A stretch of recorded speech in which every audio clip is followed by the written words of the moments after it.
video, I'm going to share with you the one 15-minute candle setup that predicts gold direction with an 87% edge. Now, most gold traders, they start the morning asking the same question. Is gold going to go up or is it going to go down? They look at the US dollar, they look at treasury yields, they look at the news, they look at stocks and whether markets risk on, risk off. All the right things to look at because I've shown you that in the previous video.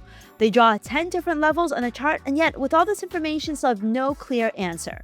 But what if I told you that one simple overnight price range could give you a very strong directional bias 87% of the time before the New York trading session really gets underway? The numbers are so good, that's why I want to share the data with you. I'm Lien, and I recently studied what happens after gold makes its first confirmed break outside of the overnight range. The results were much stronger than I anticipated. And what really caught my attention was just not how well it worked over the past 6 months or the past year, but actually how well both the long trades and the short trades held up over a full 3-year period with almost no deterioration at all.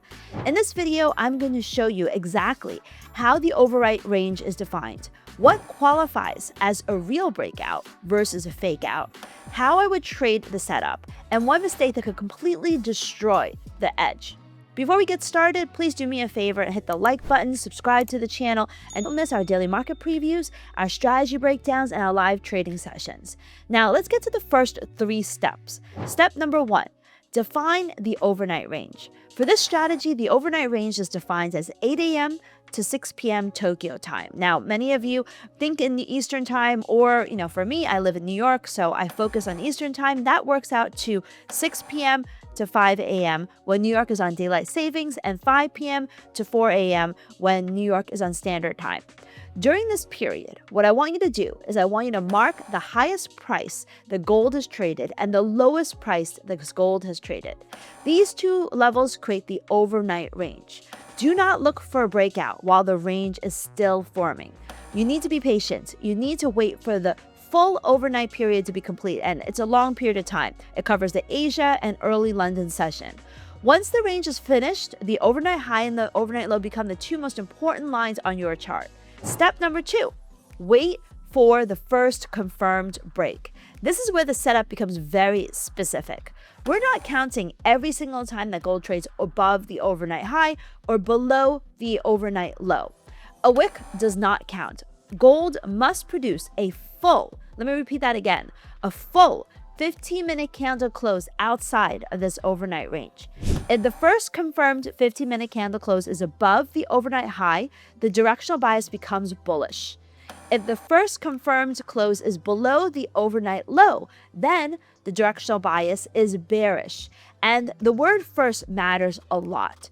We're measuring the first 15-minute candle that closed outside the completed overnight range, not the second breakout, not the third breakout, not a move that happens after both sides have already been tested. What we're looking for is the very first confirmed break, and that will be your trading signal. So what happens after that signal? Well, according to Edgeful Stats, and I've been talking about Edgeful for some time, you can find the link in the description. Over the past year, when the first 15-minute candle closed above the overnight high, gold actually finished the daily candle green 87% of the time. When the first 15-minute candle closed below the overnight low, gold finished the daily candle red 85% of the time. Those numbers are already very impressive. But I wanted to know whether this was just a strong year for trend continuation in gold, so I expanded the study to 3 years. And yes, 3 years, over the last 3 years, gold has also been a strong trend. But the bullish result dropped only slightly. It remained very strong, and even the bearish result also remained strong. So gold finished the candle green well above 80% of the time. But the bearish result was even more interesting. After a downside break, gold finished the daily candle red 84% of the time. So here's the Edgeful data that I was talking about, where we're looking at gold, the Asia session breakout. It tells you down here the time periods that it's defined as, and you can also look at some customization, but 87% chance that when we break to the upside of the Asia range and the 15-minute candle is closing above the Asia range, that you'll have an 87% chance that that New York session candle will be green. If the 15-minute candle break is to the downside, there's an 85% chance that the candle is going to be red. And this is data from 1 year. If we shorten this to 6 months, you'll see that the numbers are even more impressive. Over the past 6 months, if you get a 15-minute candle close above the Asia range high, there's a 93% chance that it's going to be a green day. And if you get a break and a close below the 15-minute candle of the Asia session low, there's a 92% chance that it's going to be a red day. Expanding it to 3 years, you can see that the numbers are not as good as 6 months, but they're pretty consistent with the 1 year basis, showing you that this can be very, very powerful. Of course, you can do this on a variety of other instruments. You can do it on any of the major currencies, stocks, or the indices. If you want the NASDAQ, there's a lot of other reports and different things that you can look at. But this is one of the pieces of data and studies that are very strong that I wanted to show you. And if you want to take a look at this, the link to Edgeful is in the description of the video. That consistency is what really stood out to me. It suggests that the first confirmed downside break of the overnight range has been remarkably stable across different gold market conditions, and that if this works on both the long trade as well as the short trade. Before we talk about step number 3 and a strategy to incorporate all of this, I want to take a quick moment to talk about our sponsor and partner of the channel. Ola Prime Global. They reward good traders with free resets, funding up to $2 million, free platform changes, discounts, a black card, and permanent recognition on the Ola Prime Wall of Fame. They offer up to 95% profit split, and they've won the widest selections of trading platforms I've seen in the prop space. You can trade on MetaTrader, TradeOvate, TradeLocker, and more. Whether you're a futures trader, Forex trader, CFD, or crypto trader, one of these markets will move every single day of the week, and they probably have you covered. Through a structured 10.1-hour payout system, your payouts are basically on demand. With all of these features and measures in place and awards, they're helping to redefine transparency and trust in the prop space. If you'd like to see if they're a good fit for your trading style, click in the video description, you'll see the link, and use the code EDGE. Now let's get back to the setup. Step number 3, use the breakout as a bias. The biggest mistake would be to look at these numbers and assume that you should blindly buy or sell the moment the candle closes. That is not what the data tells us. The data tells us how likely the direction of the daily candle will be after a green or red overnight break. It does not tell us that every breakout is a good entry. Gold could break above the overnight high, pull back sharply, stop out an impatient buyer, and then rally later in the session. It could also break below the overnight low, bounce aggressively, and then continue lower during the New York session. In fact, all of this can happen and happens often. So I would use the first confirmed break as a directional filter. After a close above the overnight high, what I want to do is I want to prioritize long setups. And ideally, I want to look for a little bit of retracement. After a close below the overnight low, I want to prioritize those short setups. I don't want to chase the initial candle. I mean, sometimes it'll work out, but oftentimes you may be paying low or, paying too much for what you want in the trade. Instead, I want to wait for a better entry. The long setup. Here's how I would approach it from the long side. So first, the overnight range must be complete. Second, the 15-minute candle must close above the overnight high. That creates the bullish bias. Then let's take a look at the charts. So let's take a look at an example. I've already isolated the high and low of the overnight range. The overnight range is from about 5 p.m. New York time to 4 a.m. New York time. And you can see this is the high during that period, this is the low during that period. And right over here, we get the first 15-minute candle close, and that happens at 7 a.m. Now remember, we don't take the trade just because we see the setup. What you want to do instead is you want to wait for a retrace. So in this case, we wait for a retrace and it closes back above the low. So maybe you want to wait a little bit and see how the performance is. So I would say a good point to short is probably this candlestick pattern right over here, because it's a very bearish candlestick pattern. Now, it does move a little bit against us, and that's okay. As you know, maybe you would have stayed in the trade, maybe not. It's about a 30 point, it's a little less than a 30-point move. But once you get the double dip, that becomes a very, very strong move lower all the way to the close. That basically becomes a 70-point move lower. Let's take a look at another example. This is probably more of a classic example.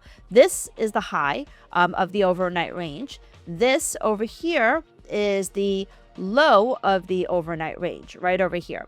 So it's the same point pretty much over here. So what we do is we've set our highs and lows and we wait for one level to break. Once again, we see a breakout to top side. You don't just jump into the trade. What I would do in terms of setup is I would wait for the retrace and I would wait for a candle that shows me that momentum is continuing my way.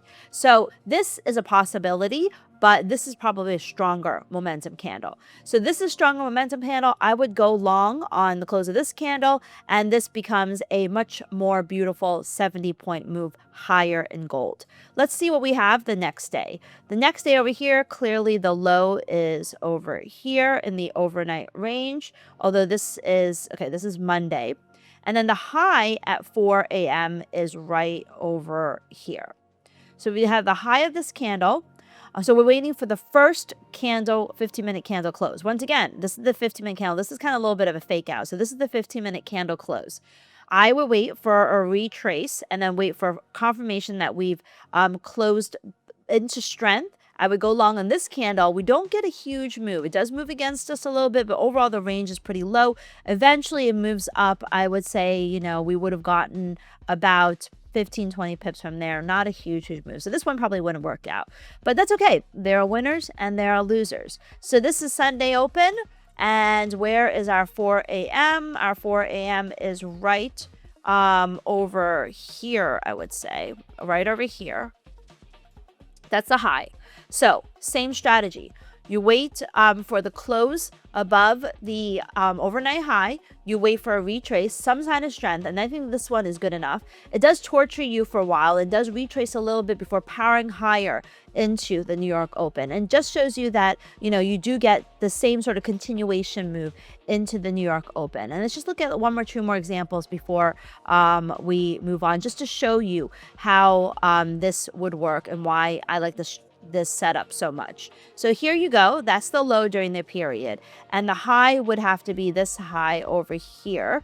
And so we wait for the breakout. In this case, we get the breakout over here, wait for a retrace, then you wait for the first, you know, kind of sign the momentum is just turning back to the upside, and then you go long somewhere around here, and this is still a good 40-point move in gold. There are several ways to manage your stops and targets. The simplest is to use fixed risk to reward targets. You could take partial profit at 1 times your risk and target 2 times risk, for example, on the remainder of the position. For example, if your stop is 20 points, then your target could be 20 points. Or if your stop is 10 points, your first target could be 10 points and your second target could be 20 points. So that's really up to you. Another option is, of course, to trail the trade behind it with a 15-minute swing high or swing low, or, you know, a trailing stop of some sort. You can also use previous daily highs and lows, major support and resistance levels. The important point is that you do not have to hold the entire trade until the daily candle closes at 5 p.m. Eastern time, and you don't want to. The data tells us the likely direction of the daily candle, but gold could make the most of its move during the London or early New York, and then retrace later while still closing in the expected direction. Taking profits and using your other technical indicators along the way will help prevent a strong winner from turning into nothing. Now, there are several scenarios that I would avoid the trade, and this is very, very important. The first is when the breakout candle is extremely large. If gold closes far outside the overnight range, the move may have already been extended. This is one of the most important times where you want to wait for a retrace. Do not force an entry. You want to wait for a pullback or skip the trade. The second is when the breakout immediately fails. If gold closes above the overnight high and the next candle closes straight back inside the range, then the bullish signal is weaker. The same applies when gold closes below the overnight low and instantly moves back into the range.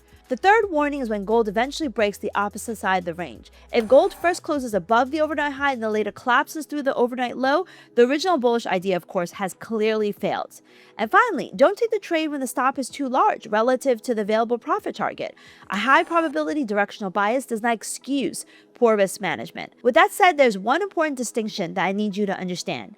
An 86% chance of a green daily candle does not mean every long breakout trade has an 86% win rate. These are two completely different statistics. Gold could break above the overnight high at one price, pull back, and still finish the daily candle green relative to the 5 p.m. overnight opening price. So think of it as a directional framework. It tells you which side of the market deserves your attention. It gives you important context for your trading strategy. It does not remove the need for good entry, a defined stop, and a realistic target, along with a layer of your own strategy. The bottom line is, above the overnight high, you want to prioritize long setups. Below the overnight low, you want to prioritize short setups. Wait for the pullback. Control your risk and let the overnight breakout tell you which side gold deserves your attention. If you're ready to put this into action, check the links in the description for the best prop firm discounts along with our favorite brokers. I'll see you in the next video.